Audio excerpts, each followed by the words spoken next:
നീ എൻ ജീവനിൽ ഭാഗം 24. എന്റെ വണ്ടിയുടെ താക്കോല് എവിടെ? അവൻ ചോദിച്ചു. ഞാൻ എടുത്തിട്ടില്ല. നിങ്ങളുടെ കയ്യിലല്ലായിരുന്നോ? അവൾ ചോദിച്ചു. അപ്പോഴാണ് ടേബിളിൽ അവൻ ഇരുന്ന ഭാഗത്തായിട്ട് ഗ്ലാസിന്റെ അടുത്തിരിക്കുന്ന താക്കോൽ അവൻ കാണുന്നത്. അവൻ വരുന്നത് കണ്ടപ്പോൾ അവൾ അവിടെ വെച്ച് അവിടെ നിന്നും എഴുന്നേറ്റ് പോയതാണ്. അവൻ അതും എടുത്തുകൊണ്ട് വേഗം പുറത്തേക്ക് പോയി. തൊട്ടു പുറകിലായി ചെറിയൊരു പുഞ്ചിരിയോടെ അവളും നടന്നു. അവർ വീണ്ടും യാത്ര ആരംഭിച്ചു. കാറിൽ ഒരു ഹിന്ദി സോങ് പ്ലേ ചെയ്യുന്നുണ്ട്. അവൾ സഞ്ജീവിനെ നോക്കിക്കൊണ്ട് സീറ്റിലേക്ക് ചാരിക്കിടന്നു. സഞ്ജീവ് അത് കാണുന്നുണ്ടായിരുന്നു. ഇതേ സമയം ശ്രീദേവും കൂട്ടരും ഭക്ഷണമെല്ലാം കഴിച്ച് അവിടെ നിന്നും ഇറങ്ങി. ഭക്ഷണം കഴിച്ച ക്ഷീണത്തില് എല്ലാവരും വണ്ടിയിൽ തന്നെ ഉറങ്ങിപ്പോയിരുന്നു. വൈകുന്നേരം ചായ കുടിക്കുന്ന സമയം ആയപ്പോഴാണ് എല്ലാം കണ്ണു തുറക്കുന്നത്. അപ്പോഴേക്കും ഡ്രൈവർ വണ്ടി ഒരു ചെറിയ ചായക്കടയുടെ മുന്നിൽ നിർത്തിയിരുന്നു. ശ്രീദേവിന് ഇങ്ങനെയുള്ള സ്ഥലങ്ങളിൽ ഇറങ്ങാൻ പറ്റാത്തത് കൊണ്ട് ശ്രീദേവും ദക്ഷയും കാറിൽ തന്നെ ഇരുന്നു. ബാക്കി എല്ലാവരും പുറത്തേക്ക് ഇറങ്ങി. ദക്ഷ അവന്റെ അടുത്ത് തന്നെ ഇരിക്കുന്നത് കണ്ട് ശ്രീദേവ് അവളോട് പുറത്തേക്ക് ഇറങ്ങണമോ എന്ന് ചോദിച്ചു. അവൾ വേണ്ട എന്ന് പറഞ്ഞെങ്കിലും അവൾക്കും അവരുടെ ഒപ്പം പോകണമെന്ന് ആഗ്രഹമുണ്ട് എന്ന് തോന്നി ശ്രീദേവ് അവളോട് പുറത്തേക്ക് ഇറങ്ങാം എന്ന് പറഞ്ഞു. വേണ്ട ദേവ്, ഇന്ന് ഉച്ചയ്ക്ക് തന്നെ കണ്ടില്ലേ? ദേവിന് സമാധാനായിട്ട് ഭക്ഷണം കഴിക്കാൻ പറ്റിയോ? ദക്ഷ ചോദിച്ചു. ഞാൻ കഴിച്ചല്ലോ. പിന്നെ എന്നെ ഇഷ്ടപ്പെടുന്നവർ എന്റെ അടുത്ത് വന്ന് ഓരോ ഫോട്ടോ, സെൽഫി എല്ലാം എടുക്കാം എന്ന് പറയുമ്പോൾ ഞാൻ എങ്ങനെയാണ് വേണ്ട എന്ന് പറയുന്നത്? അതുകൊണ്ടല്ലേ ഞാൻ നിന്നു കൊടുക്കുന്നത്. എന്നാലും ഞാൻ എന്റെ പെണ്ണിന്റെ ഒപ്പം തന്നെ ഇരുന്ന് ആസ്വദിച്ച് ഭക്ഷണം കഴിച്ചു. നീ പറയുന്ന ആളുകൾ തന്നെയാണ് ദക്ഷ എന്നെ ഈ നിലയിൽ എത്തിച്ചത്. അപ്പോ അവർ എങ്ങനെയാണ് എനിക്ക് ശല്യമാകുന്നത്? ശ്രീദേവ് ചോദിച്ചു. വാ, നമുക്ക് ഇറങ്ങാം എന്ന് പറഞ്ഞ് അവളുടെ കൈ പിടിച്ച് അവൻ വണ്ടിയിൽ നിന്നും ഇറങ്ങി. ശ്രീദേവ് ഒരു മാസ്ക് എടുത്തു വെച്ചു. ചെറിയൊരു കടയാണ്, നമ്മളായിട്ടൊരു പ്രശ്നം ഉണ്ടാക്കണ്ട, അവൻ പറഞ്ഞു. ശ്രീദേവും ദക്ഷയും ഇറങ്ങി വരുന്നത് കണ്ടതും വിശ്വം അവർക്കുള്ള ചായയും സ്നാക്സും പറഞ്ഞു. അധികം ആളില്ലാത്ത ഒരു ഭാഗത്തായിട്ട് ശ്രീദേവ് ദക്ഷയുമായിട്ട് ഇരുന്നു. അകത്തിരുന്ന് കുടിക്കാനുള്ള സൗകര്യം ഒന്നുമില്ല. എല്ലാവരും പുറത്തുനിന്ന് വളരെ കുറച്ച് ഇട്ടിരിക്കുന്ന ടേബിളിലും ചെയറിലുമായിട്ട് ഇരിക്കുന്നുണ്ട്. ആളുകൾ ചായയും കോഫിയും മറ്റും കുടിക്കുന്നത്. ഇങ്ങനെ കുടിക്കുന്നതിലും ഒരു പ്രത്യേക ഫീലാണ് അല്ലേ ദക്ഷ? ശ്രീദേവ് ചോദിച്ചു. അപ്പോഴേക്കും അവന്റെ മുന്നിലേക്ക് വിശ്വം ശ്രീദേവിനുള്ള കോഫിയും സ്നാക്സും കൊടുത്തു. ശ്രീദേവ് കോഫി കിട്ടിയതും അവന്റെ മാസ്ക് മാറ്റി തിരിഞ്ഞു നിന്നുകൊണ്ട് അവൻ ചായ കുടിച്ചു. കൂടെ ദക്ഷയും കോഫിയും സ്നാക്സും കഴിക്കുന്നുണ്ട്. അപ്പോഴേക്കും വിശ്വം എല്ലാവരും അവരുടെ കൂടെ തന്നെ ഉണ്ടായിരുന്നു. അവർ സംസാരിച്ച് ചായ കുടിച്ച് തിരിഞ്ഞതും ശ്രീദേവിനെ തിരിച്ചറിഞ്ഞ് 2-3 പേർ അവന്റെ അടുത്തേക്ക് വന്നു. അവൻ അവർക്കൊപ്പം നിന്ന് സെൽഫിയും എടുത്തു. പിന്നെ വേഗം വണ്ടിയിൽ കയറി. ഇനി അധികം ദൂരമില്ല, 1/2 മണിക്കൂർ കൂടിയുള്ളൂ വാഗമണ്ണിലേക്ക് എന്നറിയാവുന്നത് കൊണ്ട് പിന്നീട് അവർ എല്ലാവരും സംസാരിച്ച് ഇരുന്നു. 1/2 മണിക്കൂറിനുള്ളിൽ അവർ വാഗമണ്ണിൽ എത്തിയിരുന്നു. കണ്ണു തുറന്ന ശ്രീകുട്ടി ചുറ്റും ഒന്ന് നോക്കി. എത്തിയില്ലേ? അവൾ ചോദിച്ചു. അത് കേട്ടതും എഴുന്നേറ്റോ എന്നുള്ള രീതിയിലായിരുന്നു സഞ്ജീവ് അവളെ നോക്കിയത്. അതെ, ചായ കുടിക്കാം, അവൾ ചോദിച്ചതും ഇത് വീടല്ല, ചായയും കാപ്പിയും എല്ലാം നീ പറയുന്നത് പോലെ നിനക്ക് കിട്ടാൻ. അയ്യോ അതല്ല, നമുക്ക് അവിടെ നിർത്തി ചായ കുടിക്കാം, അവൾ റോഡ് സൈഡിൽ കാണുന്ന ഒരു കട കണ്ട് സഞ്ജീവിനോട് പറഞ്ഞു. എനിക്ക് വേണ്ട, എനിക്ക് ഇഷ്ടമല്ല, അവൻ പറഞ്ഞതും അല്ലെങ്കിലും നല്ലത് നായ്ക്ക് ഇഷ്ടപ്പെടില്ല എന്ന് പറയുന്നത് പോലെയാ നിങ്ങളുടെ കാര്യം, അവൾ പതിയെ പറഞ്ഞു. നീ എന്തെങ്കിലും പറഞ്ഞോ? അവൻ ചോദിച്ചു. ഇല്ല, അങ്ങനെ എന്തെങ്കിലും കേട്ടോ? അവൾ ചോദിച്ചു. നീ ഒരുപാട് കളിക്കല്ലേ? ഇല്ല, ഞാൻ കളിച്ചില്ല. നിങ്ങൾക്ക് ചായ വേണോ? അവൾ ചോദിച്ചതും എനിക്ക് വേണ്ട, സഞ്ജീവ് പറഞ്ഞു. എന്നാ എനിക്ക് വേണം എന്ന് പറഞ്ഞുകൊണ്ട് അവൾ ബാഗ് തുറക്കുന്നത് കണ്ടതും ഇനി ഇവള് ചായയും കൊണ്ടുവന്നോ എന്നുള്ള രീതിയിൽ അവൻ അവളെ നോക്കി. അവൾ ഒരു ചെറിയ ഫ്ലാസ്ക് എടുക്കുന്നത് കണ്ടതും അപ്പോ എല്ലാ സെറ്റപ്പിലും ആയിരുന്നു, സഞ്ജീവ് മനസ്സിൽ വിചാരിച്ചു. അവൾ അതിൽ നിന്നും ഒരു ഗ്ലാസ്സിലേക്ക് വളരെ ശ്രദ്ധയോടെ കാപ്പി ഒഴിച്ചുകൊണ്ട് അത് അടച്ചു വെച്ചു. പിന്നെ പതിയെ കാപ്പി കുടിക്കാൻ തുടങ്ങി. ആ കാറില് നല്ല കാപ്പിയുടെ മണം നിറഞ്ഞതും സഞ്ജീവ് അവളെ നോക്കി. അവൾ ബാഗിൽ നിന്നും ഒരു ബിസ്ക്കറ്റും എടുത്ത് അതും കഴിച്ച് കോഫി കുടിക്കുന്നത് കണ്ടതും സഞ്ജീവ് അവിടെ അടുത്ത് തന്നെ കാണുന്ന ഒരു കടയിൽ നിർത്തി. അവൻ കാറിൽ നിന്നും ഇറങ്ങി ആ കടയിലേക്ക് പോകുന്നത് കണ്ടു. ഒരു പുഞ്ചിരിയോടെ അവൾ ഫോൺ എടുത്തു ദക്ഷയെ വിളിച്ചു. അവർ ഹോട്ടലിൽ എത്തിയെന്നും അത് ശ്രീദേവിന്റെ ഹോട്ടലാണ് എന്നും ദക്ഷ പറഞ്ഞു. നീ ചായ കുടിച്ചോ ശ്രീകുട്ടി? ദക്ഷ ചോദിച്ചു. ഞാൻ കുടിച്ചു. എവിടെ? കടയിൽ നിർത്തി തന്നോ സഞ്ജീവ്? ദക്ഷ ചോദിച്ചു. പിന്നെ ഞാൻ ചായ കുടിക്കാന്ന് പറഞ്ഞപ്പോ ആള് പറഞ്ഞു എനിക്ക് വേണ്ടാന്ന് പറഞ്ഞു. ഞാനൊരു ഫ്ലാസ്കിൽ കോഫി എടുത്ത് വെച്ചിട്ടുണ്ടായിരുന്നു, ഞാനത് കുടിച്ചു. പിന്നെ ബാഗിൽ സ്നാക്സ് ഉണ്ടായിരുന്നു, ഞാൻ അത് കഴിക്കുന്നത് കണ്ടതും പുള്ളിതേ ചായ കുടിക്കാൻ വണ്ടി നിർത്തി അങ്ങോട്ട് പോയി, ശ്രീകുട്ടി പറഞ്ഞു. അപ്പോ നീ ചെയ്യുന്നതിന്റെ ഓപ്പോസിറ്റ് ആണ് സഞ്ജീവ് ചെയ്യുന്നത് അല്ലേ? ദക്ഷ ചോദിച്ചു. അപ്പോ നിനക്ക് എന്തെങ്കിലും ആഗ്രഹമുണ്ടെങ്കിൽ അത് എങ്ങനെ സാധിക്കണം എന്ന് നിനക്ക് മനസ്സിലായോ? ദക്ഷ ചോദിച്ചതും പിന്നെ എനിക്ക് മനസ്സിലായി. ഇനി മുതൽ അങ്ങോട്ട് അതാണ് എന്റെ ആയുധം, ശ്രീകുട്ടി പറഞ്ഞു. എന്നാലും ഞാൻ എന്ത് പറഞ്ഞാലും അങ്ങേര് ദേഷ്യപ്പെടുക മാത്രമാണ് ചെയ്യുന്നത്, ചെറിയൊരു വിഷമത്തോടെ ശ്രീകുട്ടി പറഞ്ഞു. അത് സാരമില്ല, കുറച്ചു ദിവസം അങ്ങനെ പോട്ടെ, നമുക്കെല്ലാം ശരിയാക്കാം, ദക്ഷ പറഞ്ഞു. അതെ, ശരിയാകും, നമ്മള് ശരിയാക്കും, ശ്രീകുട്ടിയും ഒരു പുഞ്ചിരിയോടെ പറഞ്ഞു. നിങ്ങൾ എവിടെയാണ് താമസിക്കുന്നത് എന്ന് ലൊക്കേഷൻ തരണം കേട്ടോ, ദക്ഷ പറഞ്ഞു. പിന്നെ നീ ഒരുപാട് സഞ്ജീവിനെ ദേഷ്യപ്പെടുത്താൻ നിൽക്കണ്ട കേട്ടല്ലോ, ദക്ഷ പറഞ്ഞു. ഇല്ല ദക്ഷ, പക്ഷെ ഞാൻ സഞ്ജീവ് പ്രഭാകരനെ അറിയിക്കും എന്താണ് പെണ്ണെന്ന്, ശ്രീകുട്ടി ചായ കുടിച്ചുകൊണ്ട് നിൽക്കുന്ന സഞ്ജീവിനെ നോക്കി പറഞ്ഞു. ശരി ശരി, നീ എന്തായാലും എന്നെ വിളിക്കണം, ഞങ്ങൾ എത്തി, അവൾ പറഞ്ഞു. അവർ താമസിക്കുന്ന ഹോട്ടലിന്റെ ഒരു പിക്ക് എടുത്ത് അയച്ചു കൊടുത്തു. അപ്പോഴേക്കും സഞ്ജീവ് വരുന്നത് കണ്ടതും ഞാൻ വിളിക്കാം എന്ന് പറഞ്ഞ് അവൾ ഫോൺ കട്ട് ചെയ്തു. കോഫി വേണമെങ്കിൽ ഞാൻ തരുമായിരുന്നില്ലേ, എന്തിനാ അവിടെ പോയി കുടിച്ചത്? നിങ്ങൾക്ക് ഇഷ്ടമുള്ള ബിസ്ക്കറ്റും കേക്കും എന്തു വേണമെങ്കിലും എന്റെ കയ്യിലുണ്ടായിരുന്നു, അവൾ പറഞ്ഞതും അതിന് ഒരു നോട്ടം മാത്രമാണ് അവൾക്ക് കിട്ടിയത്. പിന്നെയും വണ്ടി മുന്നോട്ട് പോയി. ശ്രീകുട്ടി കാറിന്റെ വിൻഡോയിലൂടെ പുറത്തേക്ക് നോക്കി. വാഗമണ്ണിന്റെ മഞ്ഞു മൂടിയ മലനിരകളും പച്ചപ്പിന്റെ ശാന്തതയും അവളുടെ മനസ്സിന് ആശ്വാസം പകരുന്നുണ്ടായിരുന്നു. സഞ്ജീവ് പ്രഭാകറിന്റെ കാറ് വലിയ ഒരു റിസോർട്ടിന്റെ കവാടത്തിലേക്ക് തിരിഞ്ഞു കയറുമ്പോൾ അവൾ ചുറ്റും ഒന്നുകൂടി ശ്രദ്ധിച്ചു നോക്കി. ഉയർന്ന ഗേറ്റ്, മിനുക്കമുള്ള ലൈറ്റുകൾ, അകത്തേക്ക് നീളുന്ന വളഞ്ഞ റോഡ്, എല്ലാം ഒരു സ്വപ്ന ലോകത്തിലേക്ക് കടക്കുന്ന പോലെ. അവൾ പെട്ടെന്ന് ഫോൺ എടുത്തു. ദക്ഷ അയച്ചിരുന്ന ഫോട്ടോ വീണ്ടും തുറന്നു നോക്കി. അതിലെ പേര്, ഇപ്പോൾ കയറുന്ന ഹോട്ടലിന്റെ പേരും ഒരേത്. അവളുടെ നെഞ്ചൊന്ന് ഇടിച്ചു. ഇത് ശ്രീദേവിന്റെ ഹോട്ടൽ. അവൾ പതിയെ സഞ്ജീവിനെ നോക്കി, പക്ഷെ അവൻ അവളെ നോക്കിയില്ല. കാറ് എൻട്രൻസിൽ വന്ന് നിന്നു. അവന്റെ മുഖത്ത് യാതൊരു ഭാവമാറ്റവും ഇല്ല. അവൻ കാറിൽ നിന്നും ഇറങ്ങുന്നത് കണ്ടതും ശ്രീകുട്ടിയും ഇറങ്ങി.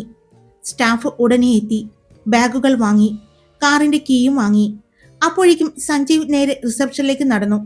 അവന്റെ നടപ്പിൽ തന്നെ ശ്രീകുട്ടി ഉള്ളതിന്റെ അസഹിഷ്ണുത ഉണ്ടായിരുന്നു.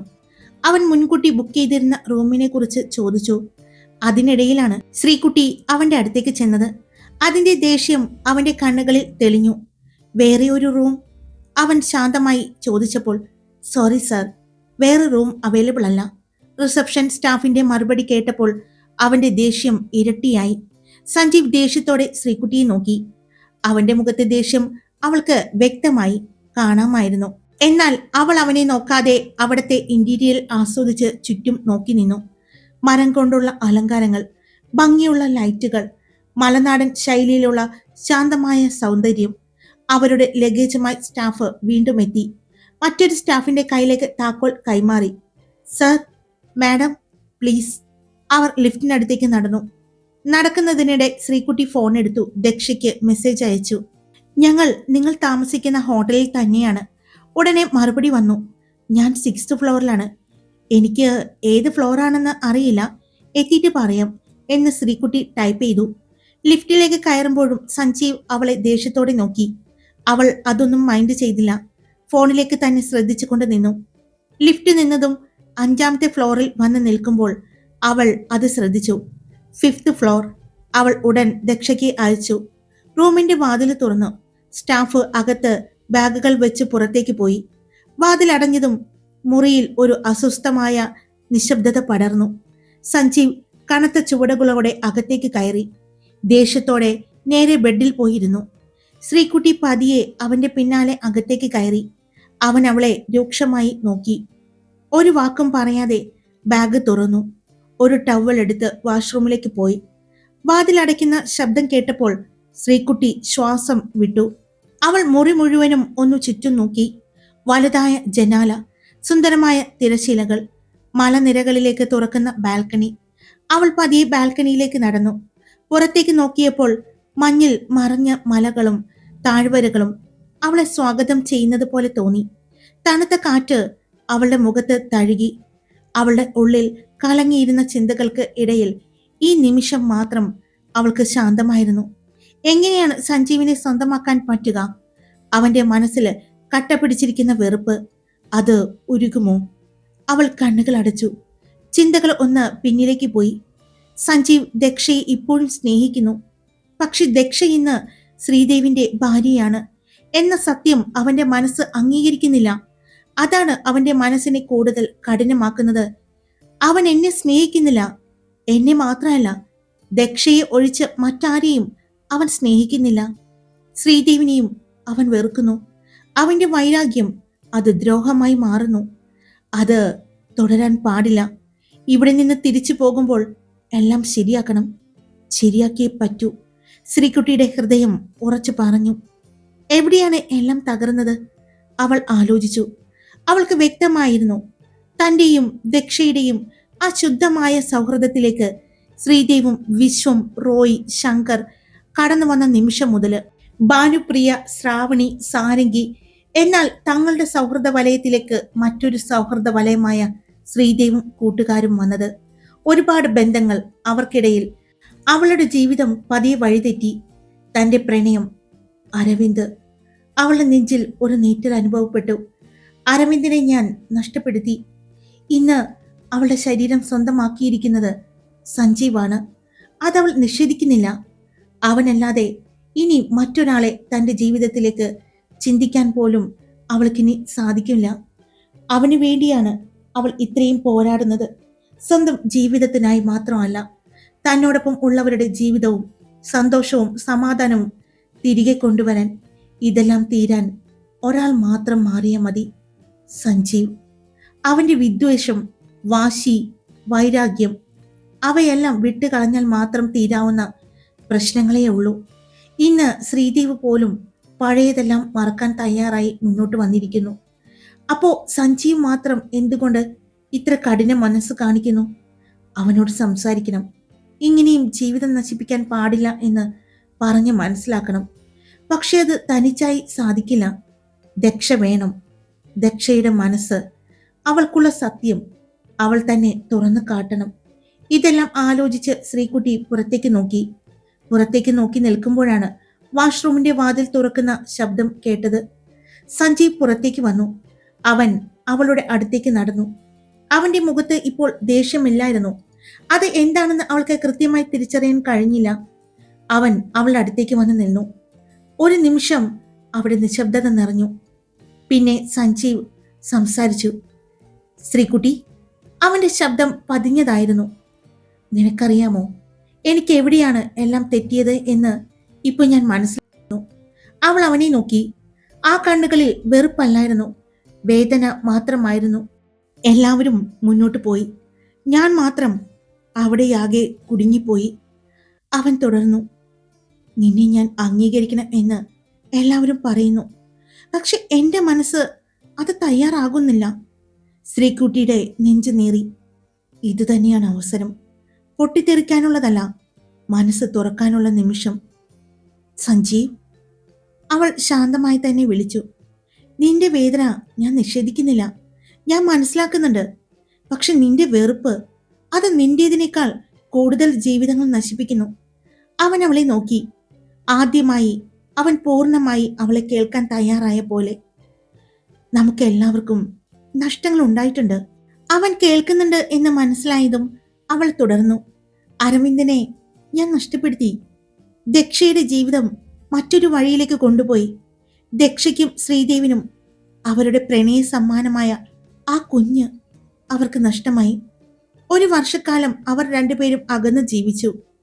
അതെല്ലാം ദക്ഷയും ശ്രീദേവും പൊറുക്കാൻ തയ്യാറായി. ഇനി നീ മാത്രം പഴയതിൽ പിടിച്ചു നിൽക്കേണ്ട ആവശ്യമുണ്ടോ സഞ്ജീവ്? സഞ്ജീവ് മൗനമായി. അവന്റെ ഉള്ളിൽ എന്തോ അവൻ ആലോചിക്കുന്നത് പോലെ അവൾക്ക് തോന്നി. നമുക്ക് ഒരുമിച്ച് സംസാരിക്കാം, അവൾ പറഞ്ഞു. ദക്ഷയോടും ശ്രീദേവിനോടും മനസ്സ് തുറന്നു വെച്ച്. ഇനിയും വൈകിയാല് എല്ലാം കൈവിട്ടു പോകും. അവൻ പതിയെ തലകുനിച്ചു. പിന്നെ ഒന്നും മിണ്ടാതെ അവിടെ നിന്നും പോയി. അതൊരു സമ്മതമായിരുന്നില്ല, പക്ഷേ ഒരു തുടക്കമായിരുന്നു. ബാൽക്കണിയിൽ നിന്നും താഴേക്ക് നോക്കിയപ്പോൾ മഞ്ഞ് പതിയെ മാറുന്നത് പോലെ ശ്രീകുട്ടിക്ക് തോന്നി. സഞ്ജീവിന്റെ മനസ്സിലും മഞ്ഞ് ഉരുകി തുടങ്ങിയിരിക്കുന്നു എന്ന് അവൾക്ക് തോന്നി. ഹായ്, എല്ലാവരും സുഖമായിട്ടിരിക്കുന്നോ? ഞാൻ സുഖമായിട്ടിരിക്കുന്നു. അപ്പോൾ സ്റ്റോറി ഇട്ടിട്ടുണ്ട്. ഇഷ്ടപ്പെട്ട ലൈക്ക് ചെയ്യാനും ഹൈപ്പ് ചെയ്യാനും നിങ്ങളുടെ അഭിപ്രായങ്ങൾ കമന്റ് ചെയ്യാനും സബ്സ്ക്രൈബ് ചെയ്യാതെ കേൾക്കുന്നവരുണ്ടെങ്കിൽ സബ്സ്ക്രൈബ് ചെയ്യാനും മറക്കല്ലേ. Love you all. It's me Karthika.